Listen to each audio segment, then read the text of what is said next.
I'm preaching this morning on a message I have titled, Stepping Ahead from Behind.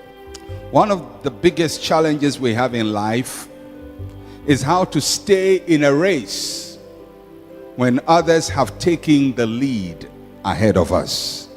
When you think you are late, you think somebody else has taken the lead, it is very difficult to run or to pursue what you are pursuing. And it happens to us throughout our lives at school, on the job, and generally in life. Other people take the lead, they get recognized for the achievements, and they are way ahead of us. They leave us behind, and we wonder whether we can also step up. And if we step up, can we catch up? In life, there are slow starters, people who start very slow, people who are left behind, people who are abandoned, people who sometimes don't have all the skills and the abilities that everybody has to cope and to deal with the challenges of life. That is the reality. And in many ways, we all sometimes feel that people are ahead of us and we are way behind. Can we step ahead from behind, and can we break through?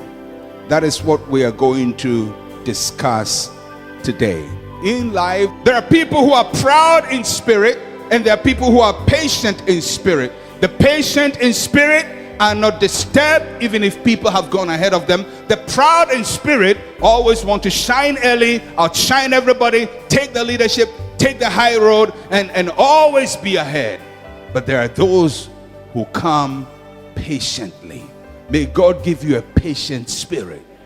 A patient spirit, not a proud spirit, not a spirit that is grabbing and stealing the limelight, but a patient spirit which is able to come from behind, keeps persisting, keeps hammering, and steps ahead from behind. Starting early does not imply finishing first. Starting early does not imply finishing first. And never confuse starting early with finishing first.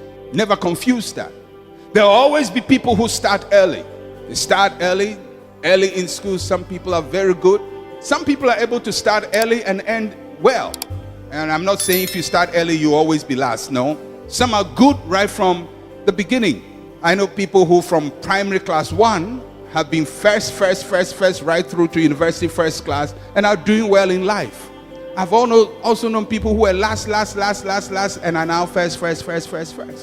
So starting early does not imply that you will finish first. And if you think that way, you'll be disappointed in life. If you think just because you shined early, you'll always be ahead of people, you'll be disappointed. I remember when I entered the ministry, somebody who was ahead of me told me, he said, you can't do what you are doing. And I said, why? He said, you can't do it. He says, because I have to start before you follow. In actual fact, he used an Akan proverb that means I have to take my step first, and then you will put your footstep in the step I've taken. I have to go ahead before you step out, because he felt that the scarlet thread was on his hand and he must be ahead. But who said because you have a scarlet thread, because you have a certificate, because everybody proclaims you, because you are in the newspapers, because you are on radio, you are better than somebody who is not recognized today? The recognition of man is not necessarily the recognition of God. Man may step, I'll be caught in the gap, but thank God for favor. Small message, just made it on top of the red line. So sometimes it's like that. Sometimes you struggle. There are subjects people struggle with. Sometimes people go through cycles of failure for a long time, and then all of a sudden they break forth, and people ask, how did you break through? You are supposed to be last. That is the pattern. That is the system. But a Perez interrupts the pattern. He changes the order, redesigns the order, and begins to move in a new direction. God's team is a team B team. If there's anything like a team C or team D, it's God's team. When God goes out to select his team, he doesn't select the mighty, the wise, and the great. God's team is a team B team. God goes out of his way selecting the unlikely, the improbable. He is selecting those who are behind. And there are 4 people on God's team. Look at the 4 people, the 4 members of God's team. The first is the foolish. God has chosen the foolish. That word foolish in its original sense simply means the uneducated. The uneducated. People without education, without much training. They were called the foolish in those days.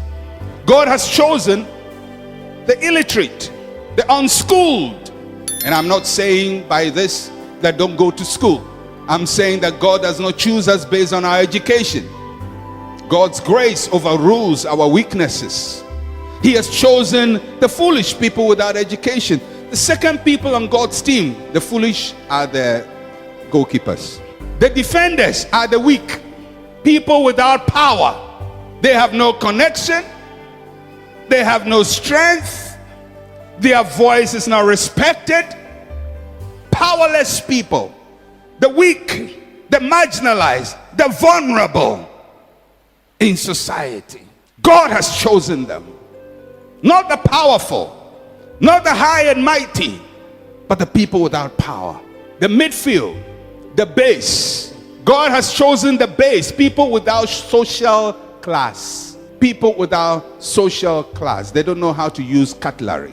They dress up and their whole dress code looks like an earthquake. The color combination is hazardous to the human eye. You look at them and you say, what? But God chooses them. Haven't you seen God use people and you say, money is in the wrong hands? You look at the person's dress, clothing, and you say, how? But God is using him. God chooses the base. People without social class, they eat and the food is dribbling on their mouths, and they are still being used by God. They eat and make noise. Shut your mouth, shut your mouth. And eat like a civilized person. And you think if people eat that way, God will never use them. But God has chosen them. The base, people without social class. And the fourth group, the attack, the despised, people without honor, people that nobody respects. God has chosen them. And whom are they going to fight? They are fighting the mighty, they are fighting the knowledgeable, the wise, they are fighting the people with great honor, with the nobility. These are their competition. The noble, the wise, the educated, the great, the mighty. Who does God choose? The foolish, despised, weak, base. Now, if you saw these two teams playing, you would always predict it means your children will be better than those who had their children later. No, it's not of him who starts first. The race is not to the swift. It's not the one who received the first prize. Some of us sat in speech and prize giving days and clapped for people all our lives. All you do is bring your 10 fingers to the speech and prize giving day and clap for people. You don't get anything, not even for dressing well, not for best behavior, not for dressing your bed, not for nothing, not even for the most respectful boy. Nothing. I mean, some of those prizes are just for people who don't do well but are nice guys. The most respectful boys. It's not bad. You've gotten something. But some of us never got anything. All you do is clap, clap, clap, clap, clap, clap, clap, clap. This year, next year, clap, clap, clap, clap. Next year, clap, clap, clap, clap. Next year, clap, clap, clap, clap, clap, clap. Professional clapper. That's all you do in life. Clap for people. Encourage people. see people go forward. But who tells you that just because they have shined first, they will always be ahead of you? Who tells you you cannot step into your destiny? If you are collecting the prize today, go ahead, be happy. Don't feel bad and say, well, because of this now I will make sure I don't collect any prize. I'll answer questions wrongly, so I'll be last, so God can make. No, stay ahead. Stay where you are. What I'm saying simply is this, that first today does not guarantee first tomorrow, and last today does not guarantee last tomorrow. But if God can help you to keep your hand out and bring your head out for life, go ahead and do it. But for those of you whose head never come out, whose hands are not out, who only go to speech and prize giving day to clap for other people, I'm just here to announce to you that God is about to use you. He chooses the base things, the things which be not, and your clap will be loudest. There are 4 things that mark out those who step ahead from behind. 4 things. First, breakthrough hands will be withdrawn, or something will happen and they will go back to where they're supposed to be, and you will step into your rightful position. Nobody can take your blessing from you. Nobody can steal your light from you. Nobody can take your glory from you. Nobody can remove you from the place God has ordained you to be. And where you stand, you don't just stand for yourself.